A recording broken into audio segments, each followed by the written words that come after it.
Hello, U.S. History. Welcome to another Varela's videos. This may be our last video for the semester, so yay, you're almost done. So we're going to be looking at the end of World War I with these notes. And where we left off, the United States had entered the war. We talked about the war from the American perspective on the home front.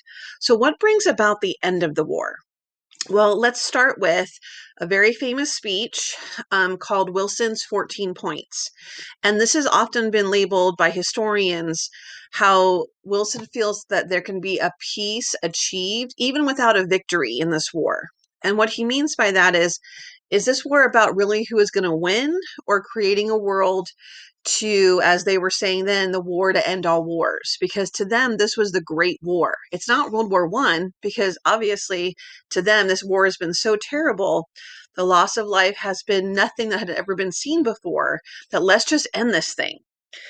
So in January of 1918, Woodrow Wilson, pictured here, is going to be giving a famous speech here in the United States to the American people, to Congress, but it's really also to the world. And it has 3 sections, so we're going to go through the sections on the next slide. But basically, the most important thing to note here is that it's a plan. It's a plan for what the world should be like after the war is over. Remember, the Americans entering the war is a huge boost for the British and French troops who had been sort of battling the Germans throughout Central Europe. The Eastern Front of the war, kind of what was being fought with the Russians and the Austrians, is kind of sort of winding itself down. But by 1918, it's looking good for the Allies. It's not over yet. It's only January. But this was Wilson putting out his ideas for what the world should be like if the Allies win. And in his mind, he's thinking when the Allies win. So here's what the 3 sections are, and I would write this down, and this is so important. I wonder if it could be a short answer question on your next test. I like to describe the 14 points in section 1, points 1 through numbers 1 through 5, and I literally listed out what he talks about. He talks about open treaties, and that means there should be no more secret treaties. If you remember from last year in 10th grade, World War I kind of starts when Germany invades France by going through Belgium. And no one knew there was a secret treaty between the British and the Belgians. The British would protect the Belgians. That's not the only thing that starts World War I, but it's part of it. So all open treaties. Everyone should know whom everyone's in an alliance with. Freedom of the oceans. Nobody owns the water, so everyone should be free to travel where they want. Free trade, so let's not have taxes or tariffs on trade. Let's just trade with one another freely. Reduce weapons. So this was a big one. This was part of, if you think back to our main causes of World War I, that militarization, that rise in size of armies and weapons. Wilson is saying, let's reduce that. And his 5th point is to adjust colonial claims. Now, I'm going to come back to this one later, because a lot of what some of the European powers were hoping to do is gobble up one another's colonies in Africa. And Wilson's saying, let's maybe not do that. Let's adjust. Let's sort of not focus on our colonies, because again, the US, thinking about their Asian colonies like the Philippines, don't want to have that get touched. So points 1 through 5 are listed here on top. Our next group is actually points numbers 6 through 13. And we're not going to list all of those out, because honestly, points 6 through 13 go through the same 2 ideas over and over. So the first idea is to realign borders that changed during the war. This is aimed mainly at France, because Germany has taken a chunk of France away, and so France wants that land back. And then here's a very important word that will be on your test: self-determination. This concept, the definition is right here. It's the right of a people to choose their own form of government. I find it very ironic, almost bordering on hypocritical, that we, our American president, will talk about self-determination when at this point in history, if it's 1918, we have taken over Hawaii, we have taken over the Philippines, we have taken over Puerto Rico, We've allowed Cuba this idea of self-determination, but not Puerto Rico, not Hawaii, and not the Philippines. So this is something we're going to revisit after World War II. These ideas are not going to go away, but that's self-determination. So points 6 through 13, if this were a test question, you could just simply write down these two ideas, and that would be good because it's the same ideas over and over. And you can see the 14 points in your textbook. The last section, number 3, the third section, is point number 14. And this is the most important point to President Wilson.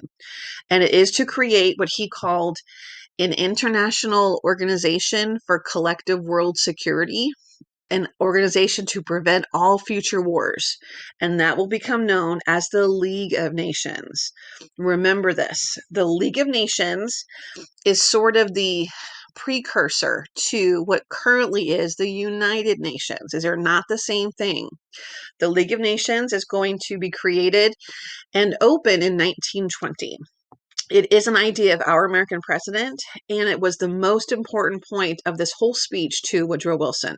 Remember that too. Okay, so here's the speech. What's happening with the war? As we talked about back on Veterans Day, November 11th, 1918, so you figure just basically the end of that year, the armistice or ceasefire is signed. That means the battles stop on the battlefield. And as we talked about, the armistice for World War I is signed at the 11th hour, 11 a.m., on the 11th day of the 11th month. And then once this happens in November, Woodrow Wilson decides personally he will travel to Paris to help negotiate the treaty. And at that time, he will be traveling by ship across the Atlantic Ocean.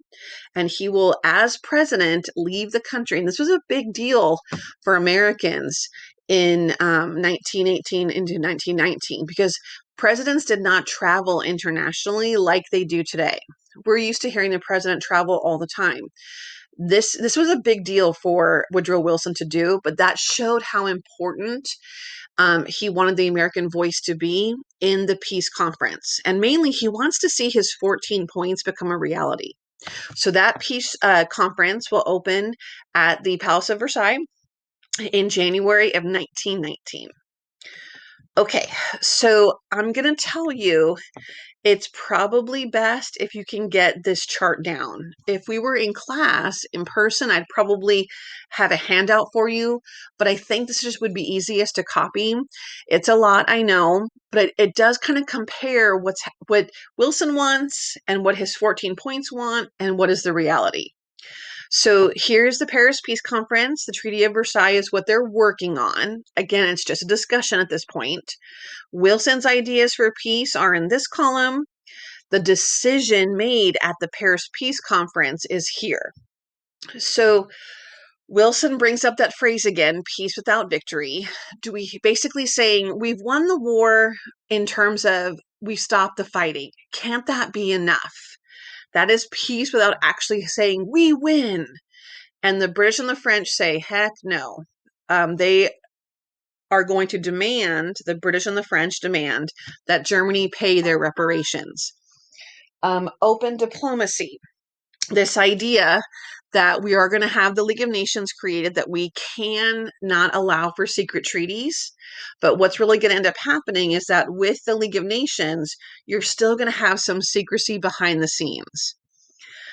Freedom of the seas and free trade, that won't happen. There will be restrictions on freedom of the seas and free trade, unfortunately. I feel like a lot of Wilson's ideas are really good on paper. It's just not necessarily, the world isn't ready for them. You could even argue the world isn't ready for them now. The adjustment of colonial claims, that is about ending the colony system. And we're getting there, but it's not going to happen.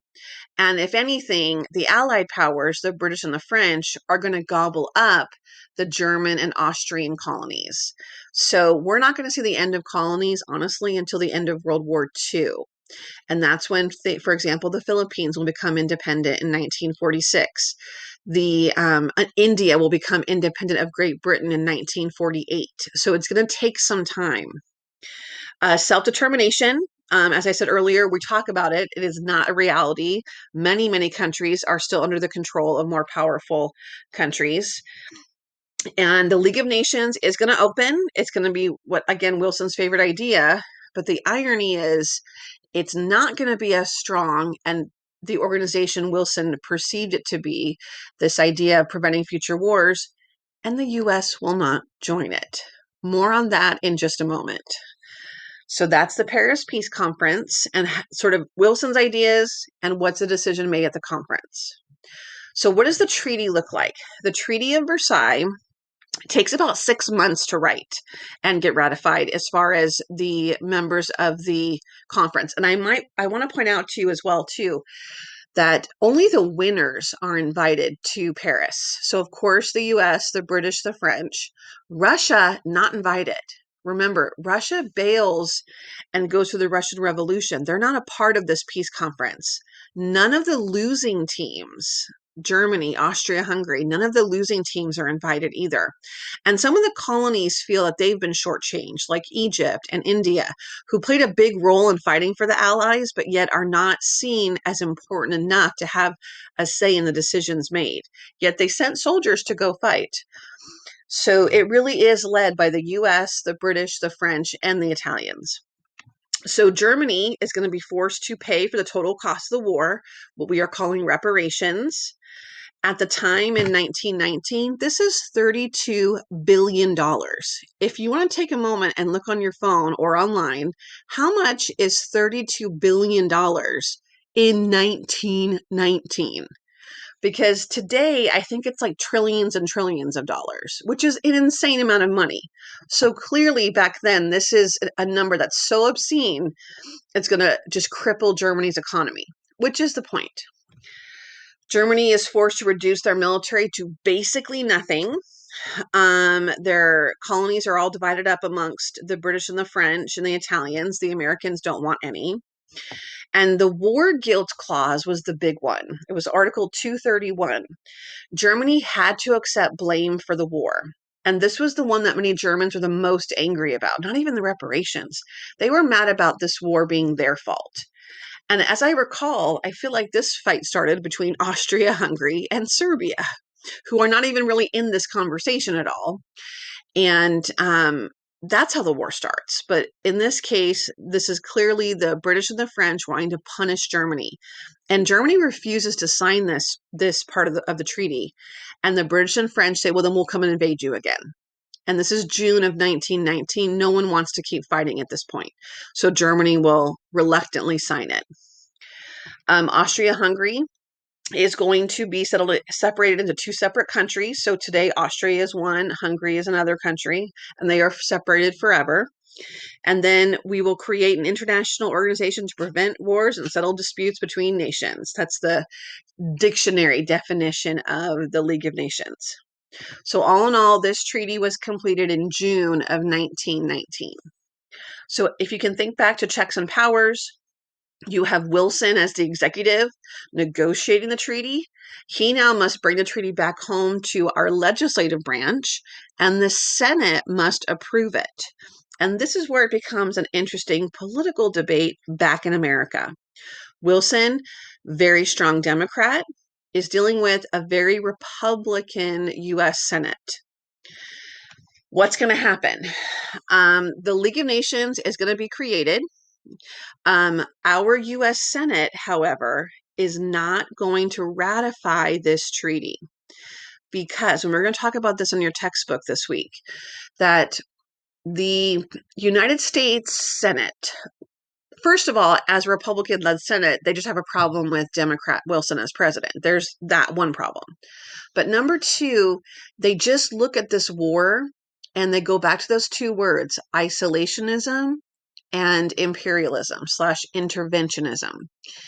And the US Senate wants to go back to isolationism. They think that this war is a perfect example of how we got dragged into a fight that really wasn't our fight necessarily. And why did we have to suffer this loss of life? This is not our problem. And if we sign the Treaty of Versailles, it means we are joining the League of Nations. So the U.S. Senate refuses to sign the treaty. They refuse to ratify the treaty. And Wilson is angered. So he goes on this big tour of the U.S. to have to have a whole bunch of rallies and debates about why America should want this treaty to be signed, why America should join the League of Nations. And Senate leaders like Henry Cabot Lodge are doing the exact same thing, telling Americans why they should not want this treaty signed and why America should not join the League of Nations. And in the end, checks and balances favor the Senate here, and we will not join it. Our idea, our president, we won't join it. So here is this last, you don't have to copy down this whole Venn diagram because the 14 points you already know, the Treaty of Versailles you already know, but here's what I'd like you to write down, this middle part right here. So the League of Nations is created. Its hope is it would stop another war from happening. But this part here, the United States did not join the League of Nations because it wanted to return to isolationism. That's a key point to write down because that's true. And this will become our philosophy all the way through World War II. This is what keeps America out of World War II for the first 2 years it begins in Europe. If you remember, it starts in 1939. America won't join World War II until Pearl Harbor in 1941. And it's because of this word isolationism. Okay, U.S. history, we're going to stop at this point. So this is the end of World War I and the Treaty of Versailles and its important sort of effects on international relations. I hope you took some good notes. I hope you enjoyed your video notes, and I will see you in class.